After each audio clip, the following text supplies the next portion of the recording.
મોટી થાય ને તારે બધું કરજે. અત્યારે છોની મની બેહી જા. મારે તો વરત કરવા જ છે માં, ભલે ગમે તેટલા આકરા હોય. હું તો વરત કરવાની ને કરવાની જા. સારું સારું, આ તારા બાપા આવે ને એટલે એમને કહેજે અત્યારે બેહી જા છોની મની કહું છું. આવો વાર્તાલાપ માં દીકરી વચ્ચે હાલે અને એમાં મણિભાઈ બારા ગયા હોવાથી ઘેર આવ્યા.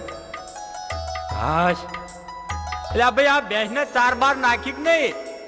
એટલે ભાઈ તમ કોઈ ઘરમાં દેખાતું નહીં લ્યા. આ ક્યાં ગયા બધા?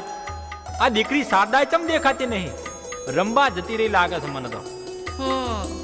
આઈ જે તમે હોવે હેડો પાણી બાણી કાઢું છું, હાથ પગ ધોઈ ને ખાવા બેહી જાવ ઝટ. આ રોટલાય ઠરી ગયો હશે. એટલે તમે બધાએ ખાધું કે નહીં ભાઈ? આ તમારા વગર કોઈ ઘરમાં એકલા ખાવા બેસે?